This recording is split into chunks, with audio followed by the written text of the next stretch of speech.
ఓం నమ శివాయ. మనం ఇప్పుడు కార్తీక పురాణం 5వ అధ్యాయం అయితే చదువుకుంటున్నాము. ఈ 5వ అధ్యాయంలో మనం వనభోజన మహిమ గురించి అయితే కనుక తెలుసుకుందాము. జనక మహారాజు ఇట్లా చెప్పసాగాడు. కార్తీక మాసంలో స్నానదాన పూజానంతరమున శివాలయమునందు గాని విష్ణువాలయమునందు గాని శ్రీ భగవద్గీత పారాయణం తప్పక చేయవలెను. అట్లు చేసిన వారి సర్వ పాపములు కూడా నివృత్తగును. ఈ కార్తీక మాసంలో కరవీర పుష్పములు శివకేశవులకు సమర్పించిన వారు వైకుంఠమునకు వెళ్ళుదురు. భగవద్గీత కొంతవరకు పఠించిన వారికి విష్ణులోకం ప్రాప్తించును. కడ కందలి శ్లోకంలో ఒక్క పాదమునైనను కంఠస్థమనరించిన ఎడల విష్ణు సాన్నిధ్యం పొందుదురు.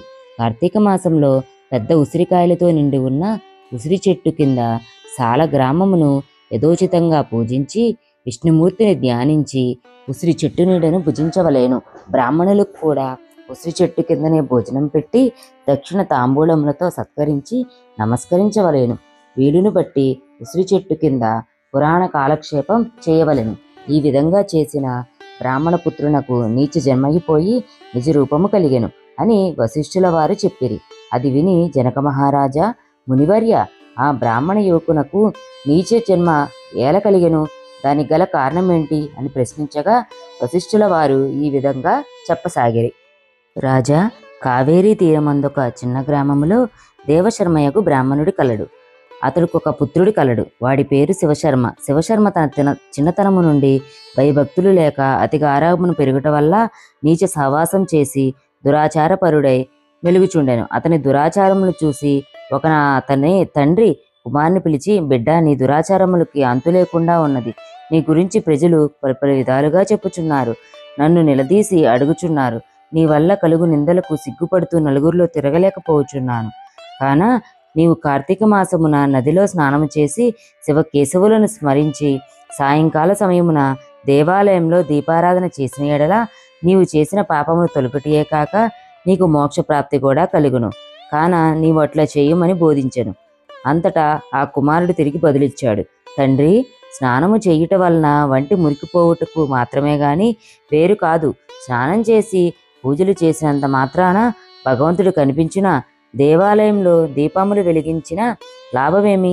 వాటిని ఇంటిలోనే పెట్టుట మంచిది కదా అని వ్యతిరేకార్థముతో పెడసరంగా సమాధానం ఇచ్చెను. కుమారుని సమాధానం విని తండ్రి, ఓరి నీచుడా, కార్తీక మాస ఫలమునంత చులకనగా చూస్తున్నావు కాన నీవు అడవిలో రావి చెట్టు తొరయందు ఎలుక రూపంలో బతికిదవుగాన అని కుమారునికి శపించెను. ఆ శాపంతో కుమారుడకు శివశర్మకు జ్ఞానోదయమై భయపడి తండ్రి పాదములపై పడి నమస్కరించి, తండ్రి, నన్ను క్షమింపుము. అజ్ఞానంధకారంలో పడి దైవమును దైవ కార్యములను ఎంతో చులకన చేసి వాటి ప్రభావమును గ్రహించలేకపోతిని. ఇప్పుడు నాకు పశ్చాత్తాపము కలిగినది.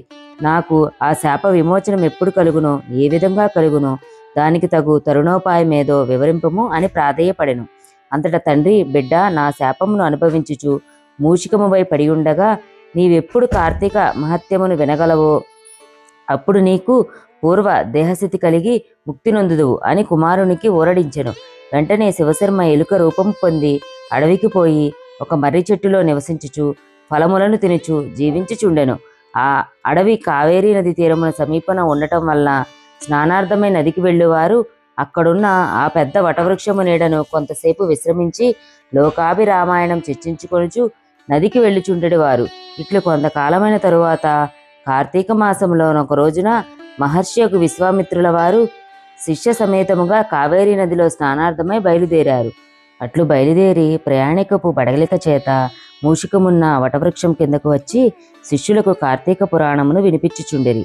ఈలోగా చెట్టు త్వరలో నివసించిన మూషికము వీరి దగ్గరనున్న పూజా ద్రవ్యములలో ఏదైనా తినే వస్తువు దొరుకుతుందేమోనని బయటకు వచ్చి చెట్టు ఎదుట నక్కియుండెను. అంతలో ఒక కిరాతకుడు వీరి జాడ తెలుసుకొని, వీరు బాటసారులై ఉందురు, వీరి వద్దనున్న ధనం అపహరించవచ్చు అని దుర్బుద్ధితో వారి దగ్గరకు వచ్చి చూడగా వారందరూ మునీశ్వరులే. వారిని చూడగానే అతని మనసు మారిపోయినది. వారికి నమస్కరించి, మహానుభావులారా, తమరు ఎవరు, ఎందుండి వచ్చితిరి? మీ దివ్య దర్శనంతో నా మనసులో చెప్పరాని ఆనందము కలుగుచున్నది, కాన వివరింపుడు అని ప్రాధేయపడెను. అంత విశ్వామిత్రుల వారు, ఓయి కిరాతక, మేము కావేరీ నది స్నానార్థమై ఈ ప్రాంతమునకు వచ్చితిమి. స్నానమాచరించి కార్తీక పురాణం పఠించుచున్నాము. నీవు నీచుట కూర్చుండి సావధానుడవై ఆలకింపుము అని చెప్పిరి. అటుల కిరాతకుడు కార్తీక మహాత్మ్యమును శ్రద్ధగా ఆలకించుచుండగా తన వెనుకటి జన్మ వృత్తాంతమంతయు జ్ఞాపకము వచ్చి పురాణ శ్రవణానంతరం వారికి ప్రణమిల్లి తన పల్లెకు పోయెను. అట్లనే ఆహారమునకై చుట్టుమొదట దాగి ఉండి పురాణమంతయు వినిచుండిన ఎలుక కూడా తన వెనుకటి బ్రాహ్మణ రూపం పొంది మునివర్య ధన్యోస్మి, తమ దయవల్ల నేను కూడా ఈ మూషిక రూపము నుండి విముక్తుడైతినని తన వృత్తాంతమంతయు చెప్పి వెడలిపోయెను. కనుక ఓ జనక, ఇహములో సిరి సంపదలు పరలోకమున మోక్షము కోరువారు తప్పక ఈ కార్తీక పురాణమును చదివి ఇతరులకు వినిపించవలెను. ఇట్లు స్కాంద పురాణంలో కార్తీక మహత్యమందలి 5వ అధ్యాయం పారాయణం సమాప్తం. స్వస్తి. ఓం నమః శివాయ. ఇదండి ఈరోజు మన వీడియో. 5వ అధ్యాయంలో మనం వనభోజన మహిమ గురించి అయితే కనుక తెలుసుకుందాం కదా. ఈ వీడియో మీకు నచ్చింది అనుకుంటున్నాను. ఈ వీడియో కనుక మీకు నచ్చితే మన వీడియోని లైక్ చేయండి. మీ ఫ్రెండ్స్తో రిలేటివ్స్తో ఈ వీడియోని షేర్ చేసుకోండి. మన ఛానల్ని ఎవరైతే కొత్తగా చూస్తున్నారో వాళ్ళు మన ఛానల్ని సబ్స్క్రైబ్ చేసుకోండి. మరి ఒక వీడియోతో మరి ఒక యూస్ఫుల్ కంటెంట్తో మీ ముందుంటాను. Keep watching. Smart Priya with ma'am.